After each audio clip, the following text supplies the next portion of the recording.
E hoje em dia, a Espanha é o quarto maior país da Europa e tem um dos territórios mais estratégicos de todo o mundo, pois se encontra na entrada do Estreito de Gibraltar, a principal rota marítima entre o Oriente Médio e a Europa. Já Portugal, por sua vez, tem um território semelhante ao que tinha no século XIII e tem um acesso direto ao Oceano Atlântico. Ambos países já entraram em várias guerras e os diversos reinos que hoje deram vida à Espanha e à própria Espanha tiveram conflitos com o Reino da França, Império Otomano e principalmente com o Reino da Inglaterra. E por esses motivos o país até hoje briga por territórios que estão muito próximos ao seu. Como é o caso de Gibraltar, que está bem longe do Reino Unido, mas ainda pertence a eles, e a Espanha reivindica. E com Portugal não foi diferente. Até hoje em dia existem problemas territoriais entre Espanha e Portugal nessas duas exatas regiões. E para entendermos isso, vamos olhar algumas coisas escondidas aqui. No Brasil, existem milhões de empresas e elas acham que para serem donas de sua marca, só precisam de um CNPJ ou de um domínio na internet. Mas não. Para você ser realmente dono de seu nome ou de sua logomarca, por exemplo, isso deve estar registrado no INPI, que é o órgão que cuida de marcas e patentes aqui no Brasil.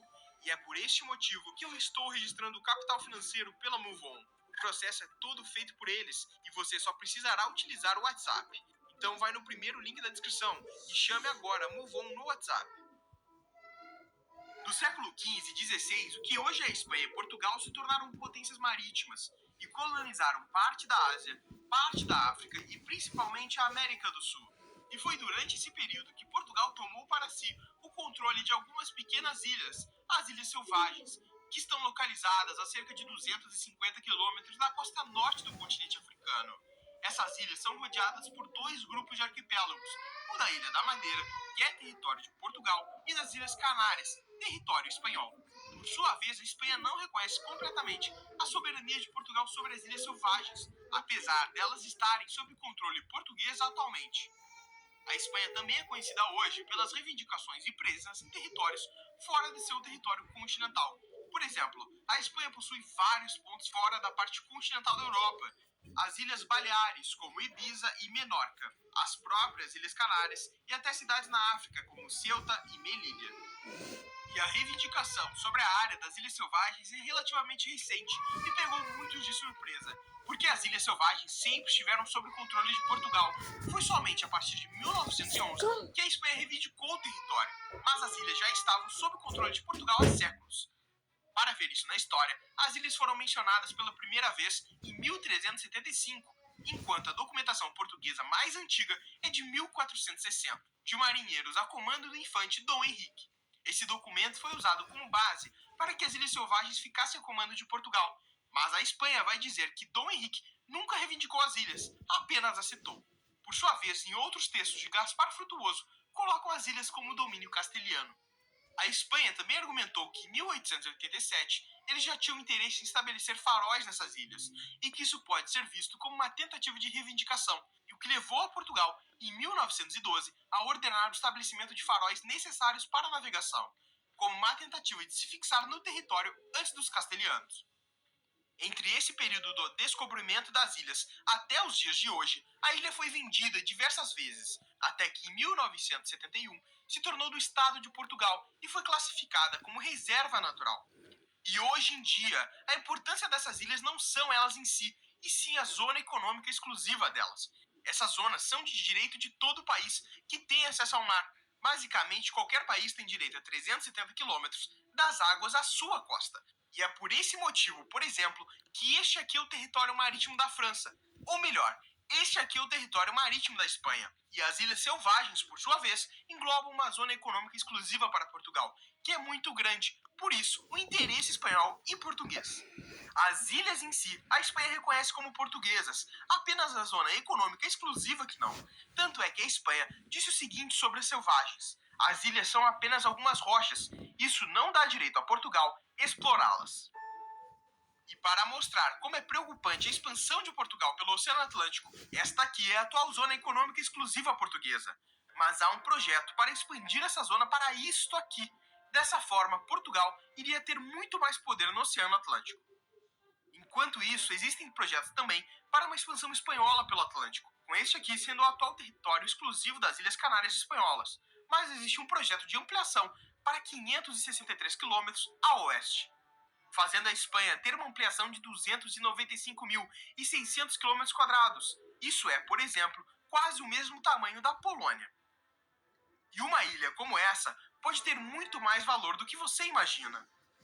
Reivindicar uma ilha significa ter acesso a todas as riquezas presentes nela e controlar toda a biodiversidade e minerais, podendo assim transformar os recursos dela em economia para o país, além de poder utilizar para a pesca, como é o caso das Ilhas de Palmas, ou o arquipélago das Ilhas das Canárias aqui no Brasil, ou até agricultura, como é o caso das Ilhas Galápagos, e em alguns casos até mesmo pecuária, na ilha de Marajó, por exemplo, que tem a maior concentração de gados do país, de acordo com o IBGE.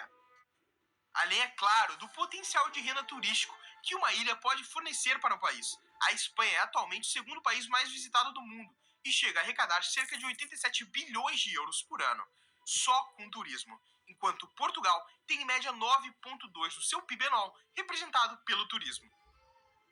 E ter o controle de uma ilha significa exercer influência sobre os mercados continentais vizinhos, como foi o caso das ilhas do Cabo Verde e São Tomé, que aproveitaram suas influências nos mercados continentais africanos, desde o período das grandes navegações europeias, facilitando a compra e venda de especiarias, matéria-prima, etc. Não é à toa que muitas nações, inclusive, investem em tecnologia para a criação de ilhas artificiais, como é o caso de Dubai, que criou 5 ilhas, totalizando 11 quilômetros quadrados com todas elas. Ilhas essas que são utilizadas para aumentar o potencial turístico de Dubai, que recebe em média 3,7 milhões de turistas por ano. E não seria a primeira vez que Portugal e Espanha entram em disputas territoriais. As duas nações competem desde que foram fundadas. A principal disputa talvez tenha sido o Tratado de Tordesilhas, que dividiu parte do mundo entre território de Portugal e território de Castela, um reino que posteriormente deu vida à Espanha. Outro exemplo de conflito territorial entre Espanha e Portugal é o da cidade de Olivença, que hoje é propriedade da Espanha, e originalmente Olivença era território de Portugal, anexado em 1230. Contudo, ela se tornou um território muito difícil de se defender. Então, em 1801, durante a chamada Guerra das Laranjas, a Espanha consegue facilmente ocupar grande parte da cidade de Olivença. Essa guerra não foi apenas militar, e sim diplomática, já que o intuito era forçar Portugal a se render e garantir a revogação da aliança Inglaterra-Portugal. Mais à frente, em 1815, o Congresso de Viena desconsiderou qualquer conquista territorial feita por Napoleão Bonaparte, inclusive essa parte do território de Olivença, o que levou a Espanha a prometer a Portugal o território de volta, mas não chegou a fazer. Tanto é que até os dias de hoje, a cidade de Olivença continua sendo território espanhol.